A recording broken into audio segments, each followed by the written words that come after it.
Sejam bem-vindos a mais uma palestra na Fraternal. Hoje recebendo a palestrante, Cristina Neira, com o tema A importância do cuidado espiritual para crianças e adolescentes. Rádio e TV Fraternal sempre em sintonia com você.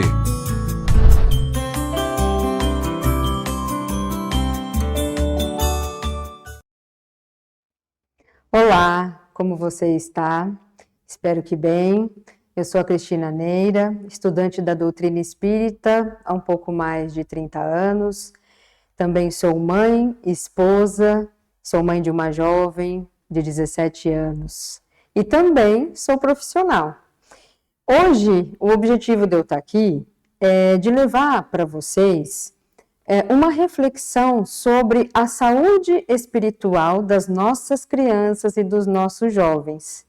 Inclusive, eu peço a você, se fizer sentido, de você compartilhar o link dessa palestra com as pessoas que têm crianças e jovens sob sua tutela, pais responsáveis, tios, tias, madrinhas, padrinhos, porque todos nós, toda a nossa sociedade é responsável pelo bem-estar e pelo cuidado desses seres que a gente ama tanto, não é? Bom, recentemente foi realizada uma pesquisa por um órgão do IBGE chamado PENSE, com vários jovens de escolas, tanto públicas quanto particulares. Essa pesquisa foi feita para analisar, medir a saúde mental e emocional dessas crianças e jovens. E o resultado dessa pesquisa repercutiu muito nas redes sociais, em todos os veículos de notícia, de tão alarmante que esses dados se apresentaram. Então, eu quero mostrar para vocês um panorama dos resultados dessa pesquisa, com os itens que ela colocou, para que a gente possa pensar junto o que podemos fazer para melhorar a saúde mental dos nossos jovens e dos nossos adolescentes. Então, foi a 5ª vez que essa pesquisa foi ao ar. Ela tem esse título aí, falando da saúde escolar. Ela conversou com jovens de 13 a 17 anos, adolescentes brasileiros que frequentam escolas, tanto públicas quanto particulares, ok? A metodologia da pesquisa, ela envolveu uma estrutura de amostra com abrangência, com levantamento nacional. Os parâmetros, né? Então, o público-alvo, eu já falei, jovens estudantes de 13 a 17 anos, matriculados do 7º ano do ensino fundamental ao 3º ano do ensino médio. Foram entrevistados mais de 118.099 adolescentes, teve toda uma representatividade, uma estratégia de coleta, que depois, se vocês quiserem mais detalhes, vocês podem entrar no link dessa pesquisa e perceberem melhor tudo isso. E dentro desses resultados, o que chamou muito a atenção é que 29% desses jovens relataram um sentimento de solidão na vida. Então, esse dado chama atenção por quê? Porque esse sentimento de solidão, essa apatia, essa forma de enxergar a vida como se não fizesse sentido viver, como os dias apenas passam e tanto faz, é muito sério. Não é? Esse índice aqui de 29%, que inclusive na pesquisa detalhada vocês vão perceber que as meninas são mais afetadas por esse sentimento do que os meninos, é algo que a gente precisa olhar com muita cautela, com muito carinho, entendendo que no nosso momento atual social, a gente tem percebido também uma faixa etária que vai aí dos 12 aos 29 anos, que estão desistindo da vida com muita frequência. Então, tem algo acontecendo nessa seara que a gente precisa fazer alguma coisa, agir de alguma forma para levar sentido de vida para essa juventude, para esses jovens, para essas crianças. Pressão do corpo, que também tem a ver mais com as meninas. A gente entende que tem uma preocupação importante aí e que isso também vem de uma distorção de imagem que muitas vezes é colocada através das redes sociais, colocando modelos que às vezes são inalcançáveis. E uma jovem que está ali aspirando, se desenvolvendo para uma fase adulta, sendo mulher, tem ou desenvolve uma preocupação muito grande em relação a isso. Então, é algo que muitas vezes leva essas jovens a desenvolverem outros transtornos, como, por exemplo, depressão, ansiedade, ou elas começam a se sentir muito mal com elas mesmas e diante das pessoas que a rodeiam e acabam, às vezes, se autolesionando, que é uma dor psíquica, né, que elas querem cobrir com a autolesão muito, muito forte. Essa situação também acaba gerando, possivelmente, transtornos alimentares, como bulimia, anorexia, e que é algo, de novo, que a gente tem que olhar e que muitas vezes, se nós adultos não prestamos atenção de fato, esses detalhes, né, do cotidiano, do dia a dia, do que está acontecendo, acaba passando e a gente não vê. Não vê por quê também? Porque como adultos, como pais, como alguém que cuida de jovens, diante de uma sociedade que cobra tanto a alta performance e que coloca tantas atribuições, trabalho, obrigações, compromissos, não há tempo suficiente para fazer tudo. E aí os adultos também se perdem nessa seara do cuidar dos seus jovens e das suas crianças, com uma frequência que de verdade eles não gostariam. Mas pela dificuldade de tempo, com tanto de coisas que têm para fazer, às vezes esses pais, ou responsáveis ou cuidadores, acabam se perdendo no meio desse caminho e deixando de perceber coisas importantes no desenvolvimento ou no comportamento dos seus filhos. Na convivência escolar, a gente também tem uma questão importante que é o quê? A escala do bullying, do cyberbullying e das agressões sociais, que também tem um alcance aqui, números dizendo sobre isso, que são preocupantes. Quando a gente fala dessa questão, como todo jovem, adolescente principalmente, eles estão descobrindo o mundo, eles estão se descobrindo como pessoa, e às vezes nesse sentido de se destacar dentro de um grupo, de chamar atenção, eles acabam se enveredando para um caminho de praticar bullying com os outros.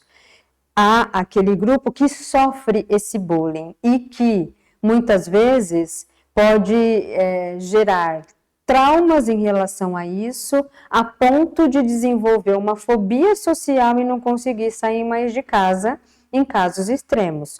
Ou, diante da exposição desse bullying ou desse cyberbullying, que ainda é pior porque ele se dissemina facilmente pelas redes sociais, viraliza, a exposição fica maior. E eles não têm estrutura psíquica ainda suficientemente bem formada para lidar com essas questões e acabam muitas vezes sucumbindo ao isolamento, ao fechamento em si mesmo ou em si mesma por conta do medo dessa exposição. Então, isso é grave e a gente tem que olhar. Ainda falando desse tema, os jovens eles têm, e as crianças, principalmente os pré-adolescentes ali, eles ainda não têm filtro suficiente, por exemplo, quando lidam com a tecnologia, com redes sociais e tudo mais, para entender o que é bom, o que é saudável, daquilo que não é bom, daquilo que é saudável, o que poderá levá-los a uma situação ainda pior. Então, a gente precisa ter um cuidado de monitoramento, sim, com essas questões, apesar de tudo que a gente tem que fazer como adulto, porque esse monitoramento salva vidas, acreditem. Nesta seara, né, do pré-adolescente e adolescente, é muito fácil, quando eles estão navegando nas redes sociais, eles serem aliciados por pessoas que vão levá-los para uma situação de exposição de pornografia infantil, ou vão assediá-los psicologicamente com o intuito de outros ganhos, ou vão incitá-los à violência com si mesmo, com animais ou com outras pessoas. Gera aí campeonatos em relação a isso, infelizmente. E esse é um mundo dark das redes sociais e da internet que eles não quando eles não percebem, já estarão lá. Então, esse cuidado a gente precisa ter, porque eles são seduzidos, e dentro dessa sedução, eles não percebem o perigo que correm nesse sentido. Isso é muito, muito, muito sério. Foi por conta de situações como essa, por exemplo, que foi criado o ECA Digital. Se vocês ainda não tiveram acesso a esse estatuto, tenham, é bom saber como funciona. É bom acompanhar profissionais que lidam com essa causa, para que, como pais, vocês sejam bem orientados no sentido desse cuidado que eles ainda não conseguem ter. A violência digital, como a gente já falou aqui, afeta muitos adolescentes, e a questão, né, da violência de gênero também, que é algo muito intenso que acontece hoje com eles, e que envolve o quê? A prática do respeito, a prática da democracia, do lugar, de ser quem se é, e que isso é algo que também a gente tem que aprender em casa, com a família, como funciona, não é? O respeito também à menina, à mulher, como é que fica tudo isso?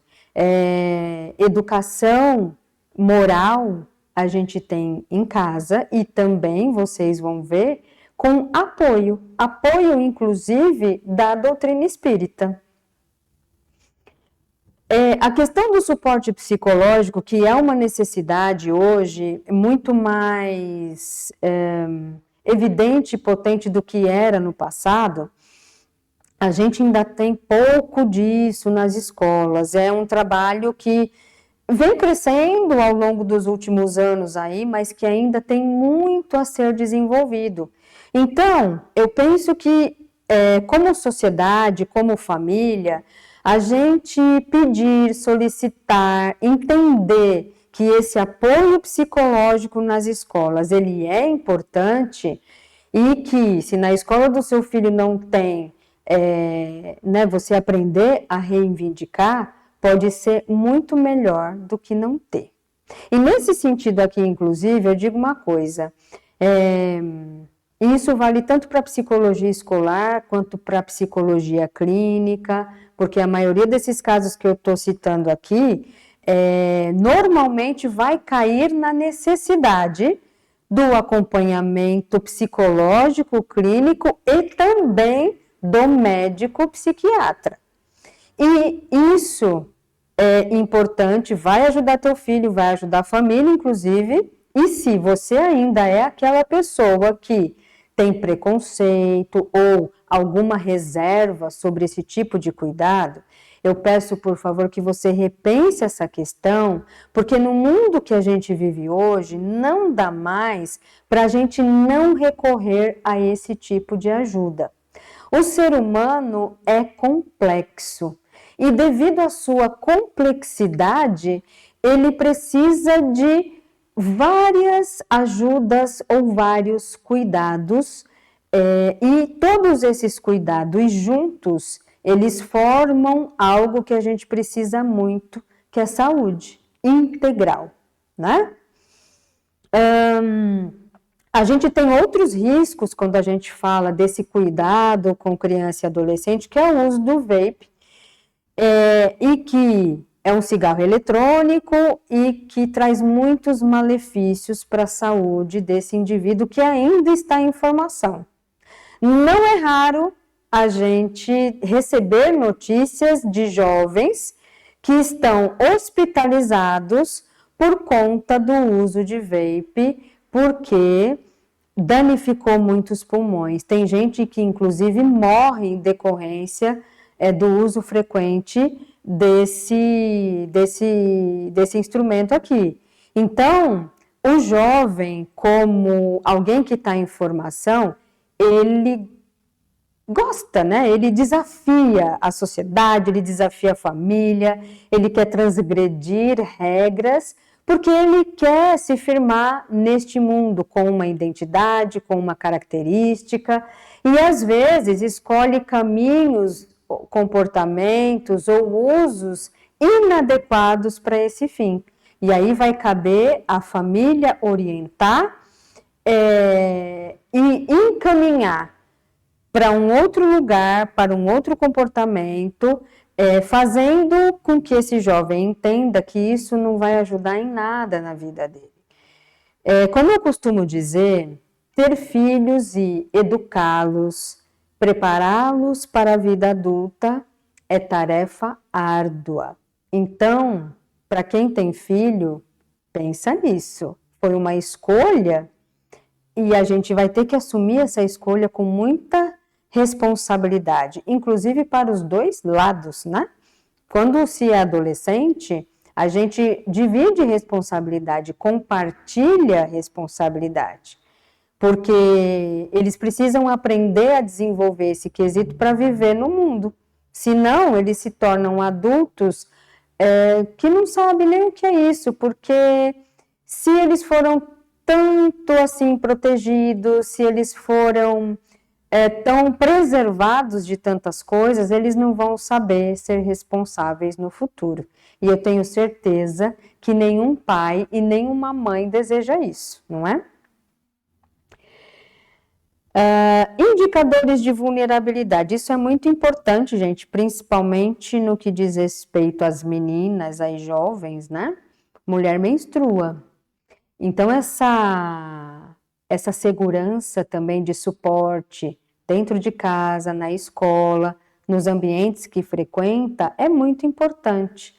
Ter um absorvente ali à disposição, ter infraestrutura sanitária para lidar com essas questões, isso precisa ter. Para uma jovem adolescente que de repente sofre aquela situação clássica que a maioria das mulheres já sofreu, que é ter aquele vazamento, não é? Porque o absorvente não deu conta. Para quem é menina, para quem é adolescente, isso é o caos. Isso vai gerar a possibilidade de sofrer bullying por parte de colegas muitas vezes, de ser motivo de chacota, gera muita vergonha. Então, agir na prevenção nesse sentido, na educação nesse sentido também, é muito importante.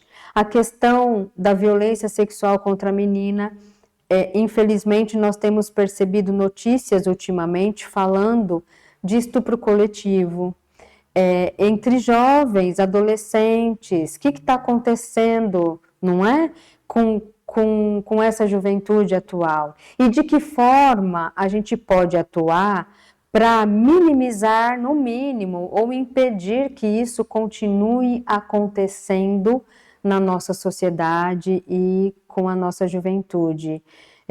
Não é possível que a gente permita que situações como essa tomem proporções tão grandes ou se tornem aí repetitivas, prejudicando tantas vidas.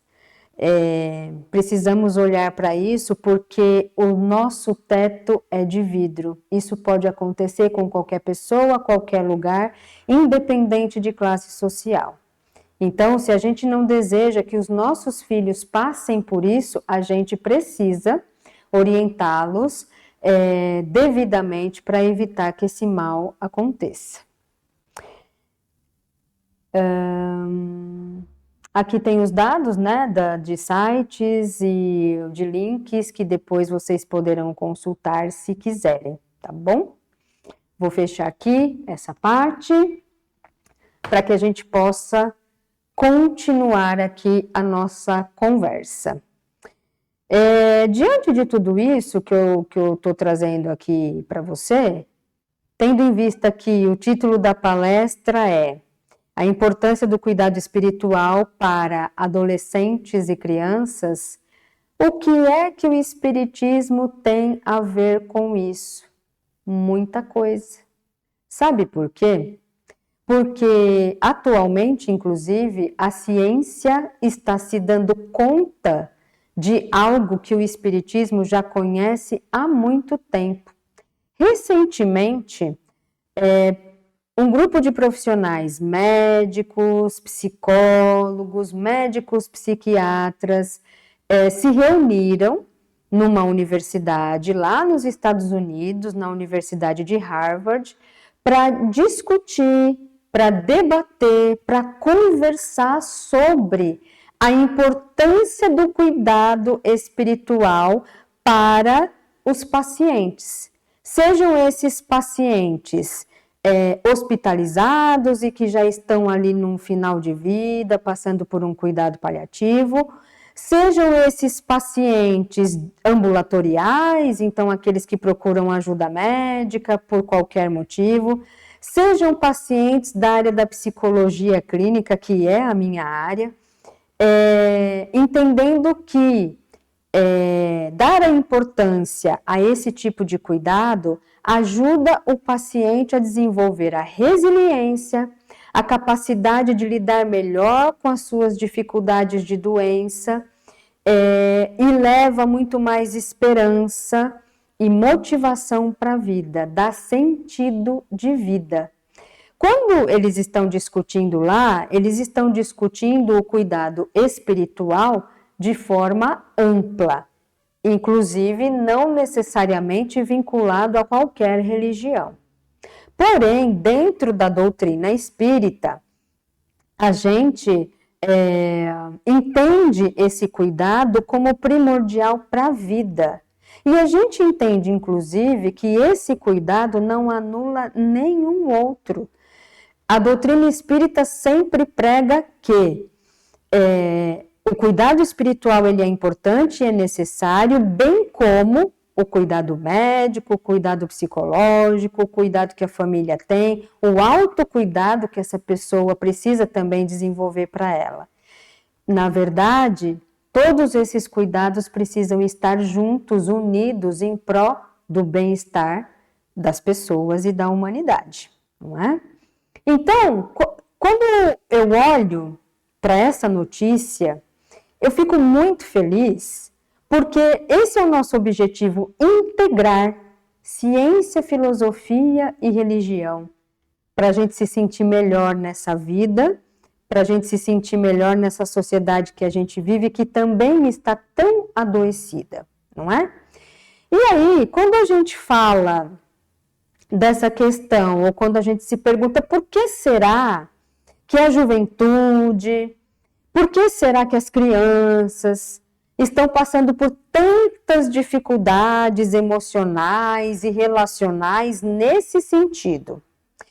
A gente tem várias explicações por aí. Primeiro, em termos práticos e de uma história recente, esses jovens adultos, os adolescentes de hoje, os pré-adolescentes, eles passaram por uma situação muito difícil recentemente, que foi a pandemia. Então, assim, a pandemia, ela promoveu, infelizmente, um adoecimento mental coletivo intenso e que nós estamos ainda lidando com isso até hoje. Para esses jovens e adolescentes que passaram por esse momento, foi muito difícil para eles a parte de não socializar. E aí, o único instrumento que se tinha naquele momento para olhar para o mundo, conversar com as pessoas, com os amigos, era o quê? O celular, a tecnologia, a rede social, as conversas virtuais, por videochamada, e por aí foi. E esse universo aqui, ele foi expandido de tal forma que, para a maioria dos jovens, essa virou a única maneira de interagir com o mundo e de se socializar. E dentro disso foi perdido, então, a essência da nossa humanidade, que é o quê? Estar junto com o outro. Por essência, Deus nos criou como seres sociais. A gente não nasceu para ficar sozinho, nem para ser uma ilha. Nós temos essa necessidade que foi burlada aí pelo uso da tecnologia. E eu digo aqui sobre isso porque eu entendo também que a tecnologia ela não é a vilã da coisa toda. Ela é um instrumento, ela é uma ferramenta que, inclusive, possibilita aqui nós de estarmos nos olhando, conversando de certa forma, transmitindo informação. Então, a tecnologia ela não é ruim, mas quem criou a tecnologia foram os homens. E como seres humanos, a gente pode usar tudo isso para o bem ou para o mal. E, infelizmente, também, penso que nós ainda não temos maturidade suficiente ou uma consciência ainda tão ampla para lidar com esse instrumento aqui sem nos perdermos de nós mesmos. E isso vale, inclusive, para os adultos. Por quê? Na minha vida cotidiana, na minha prática, eu percebo com frequência, inclusive em restaurantes, famílias que estão ali para se divertir, para curtir uma refeição, mas que não conversam mais. E que estão cada uma com o seu celular, com o seu aparelhinho ali, todo mundo mudo, olhando para uma tela, ao invés de estarem olhando para os olhos uns dos outros, conversando, trocando ideias, socializando. Isso é grave. Então, é por isso que eu digo que os adultos, inclusive, não têm essa maturidade, mesmo sendo adulto. Mesmo estando com uma mente, né, um cérebro já desenvolvido, na maturidade, muitas vezes, para fazer tudo isso acontecer. Então, estamos no mesmo barco, eu penso que estamos aprendendo a usar essa tecnologia de um modo adequado para nos servir e não para nos adoecer. Esse é um ponto. Existe um outro ponto que é o seguinte: há mais de um século atrás, a gente recebe mensagens de espíritos já muito iluminados e desenvolvidos, falando dessa passagem nossa aqui terrena, envolvendo o momento da transição planetária para um mundo de provas e expiações, para um mundo de regeneração. E aí, minha gente, diante de toda e qualquer mudança forte, a gente vai ter turbulência. Então, dentro da filosofia espírita, a gente entende que todos nós aqui temos um plano reencarnatório. Então, provavelmente, nós escolhemos estar aqui neste momento. Cada um com um papel diferente, cada um com uma missão diferente, mas a gente escolheu estar aqui. Esses espíritos das nossas crianças e dos jovens também. Isso significa que a gente tem que aprender alguma coisa, ou que a gente tem que desenvolver alguma coisa com tudo isso que está acontecendo aqui. Então, a gente sabe também que, espiritualmente falando, a evolução é diferente para cada um. E que estar nesse momento aqui, muitas vezes a gente vai conseguir dar conta, a gente vai ter resiliência suficiente para seguir em frente da melhor forma possível, mas a gente sabe também que haverá espíritos encarnados que vão sucumbir a tudo isso. e que provavelmente, infelizmente, desistirão de viver, muitas vezes por conta própria, por conta de uma crise existencial muito, muito intensa e que vai levá-los a desistir deste momento reencarnatório aqui de evolução. Porém, a gente sabe também que Deus não nos castiga. Ele nos dá a possibilidade de errarmos e acertarmos e de colhermos aquilo que plantamos. Então, se a gente não aproveitar essa oportunidade hoje de reencarnação, a gente vai provavelmente ter outra oportunidade, mas a gente vai arcar com o ônus e o bônus das escolhas que a gente fez na encarnação anterior. E a gente vai ter ajuda para isso sim, a gente não vai estar sozinho, porque não é castigo. A gente se responsabilizar pelas nossas ações, pelos nossos atos e pela forma como nós usamos o nosso livre-arbítrio. Diante de tudo isso, a gente percebe que a gente tem um caminho longo a percorrer. E dentro daquilo que a doutrina espírita oferece, nós temos ferramentas valiosíssimas para vivermos com mais paz, serenidade, força, resiliência, sabedoria, tudo isso. Quando a gente decide procurar ajuda dentro da doutrina espírita, quando a gente decide se cuidar e cuidar dos nossos jovens e adolescentes através da doutrina espírita, usando ou tendo essa doutrina como o nosso amparo espiritual de cuidado, a gente tem as casas espíritas que estão aí para receber toda e qualquer pessoa, independente de qualquer situação, e que estão dispostas a oferecer cuidado de diversas formas, dependendo do caso de cada um. Quando a gente ingressa na doutrina espírita, a gente aprende, por exemplo, uma ferramenta muito importante, que é o Evangelho no Lar. O Evangelho no Lar, ele significa um ponto de luz naquela família que vai se reunir para fazer uma prece, uma leitura do Evangelho, onde cada um vai ter uma parte desse evento acontecendo, que é rápido. Um Evangelho no Lar, ele dura em média de 10 a 15 minutos, mas que todos se beneficiarão dessa ação.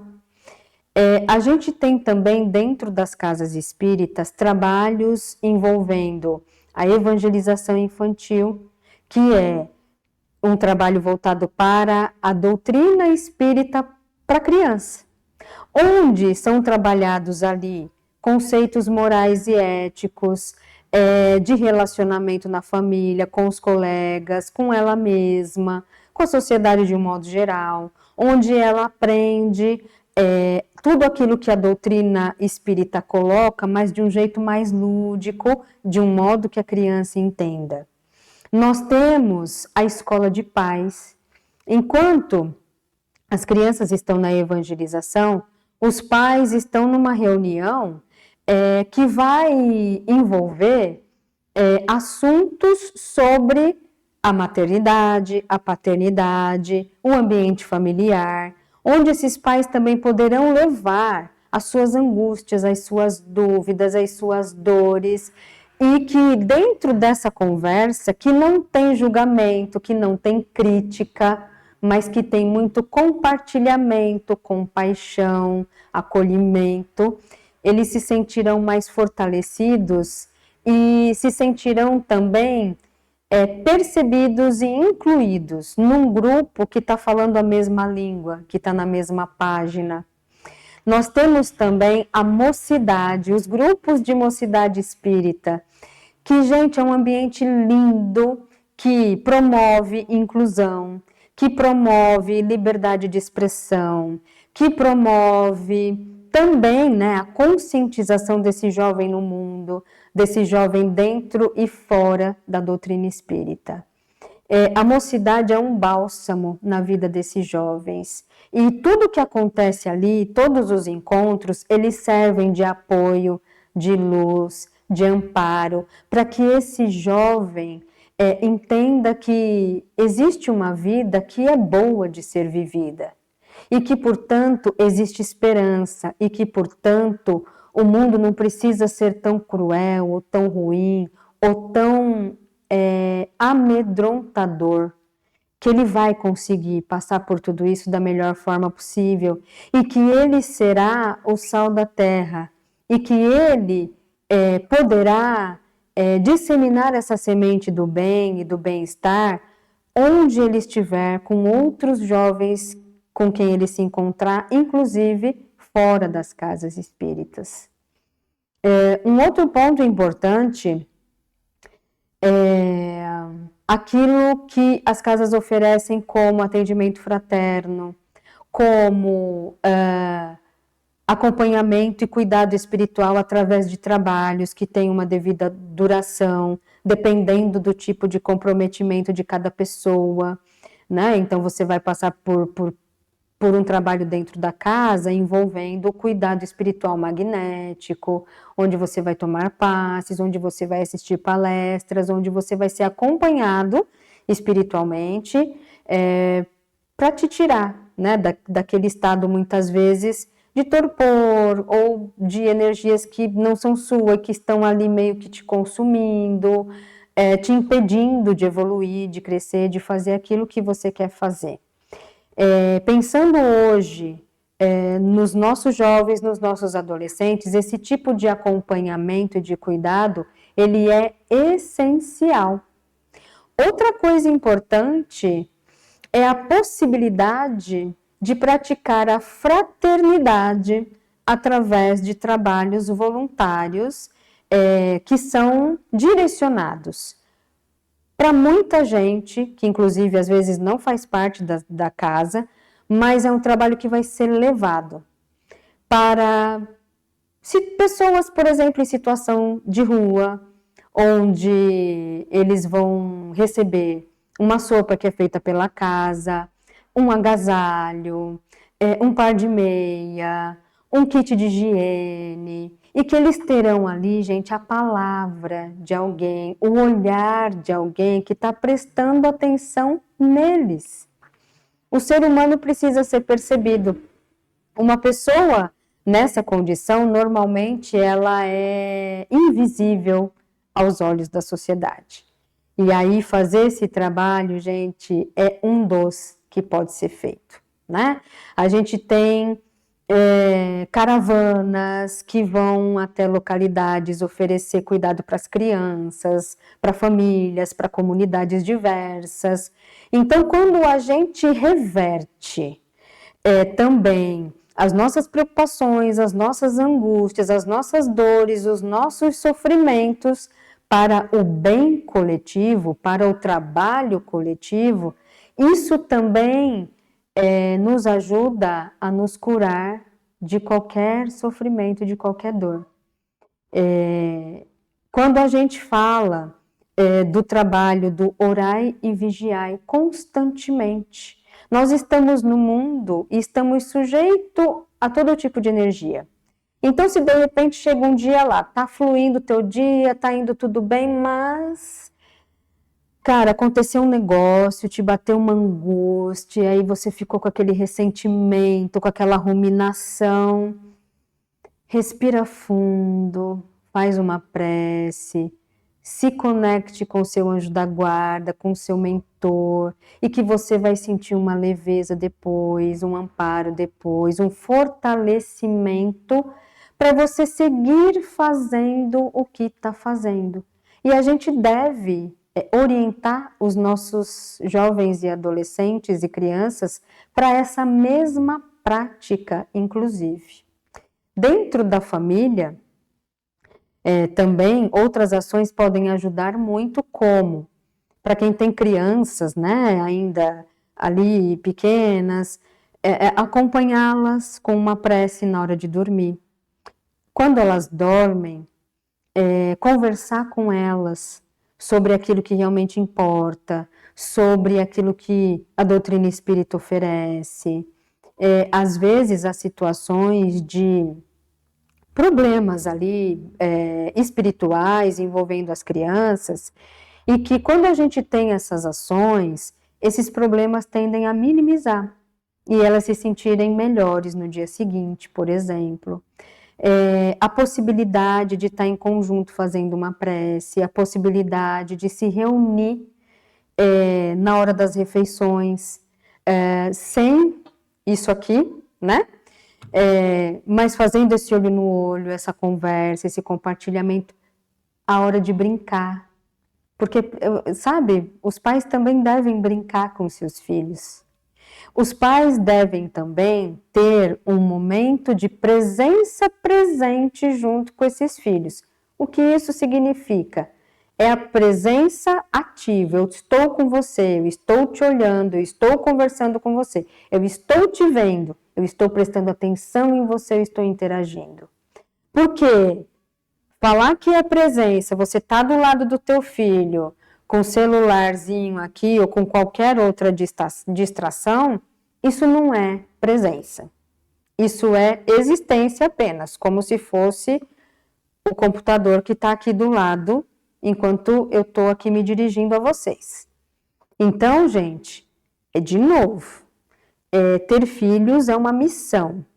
E se a gente escolheu essa missão, a gente sabe também que às vezes não foi uma escolha consciente, mas uma vez que nós temos essa missão, então a gente tem que procurar fazer bem essa missão, apesar de todas as adversidades. É possível. A minha filha tem 17 anos. A minha vida não é tão diferente da vida de vocês. Também tem tribulações, também tem muito trabalho, também tem muitos compromissos, mas a gente consegue. E se a gente deseja o bem para os nossos jovens, e se a gente deseja encaminhá-los nesse mundo e nessa sociedade por um caminho melhor, a gente tem que cuidar deles integralmente. Então, meus queridos, para finalizar, Deus é benevolente com a gente. Deus nos dá as ferramentas necessárias para a gente fazer o nosso melhor aqui. Eu me coloco à disposição de vocês, agradeço por você que assistiu essa palestra até o final. Espero que tenha agregado conhecimento e valor à sua vida e espero que você se desenvolva muito melhor com os seus jovens e com as suas crianças. Muito obrigada por hoje. Fiquem em paz e até a próxima. Tchau, tchau.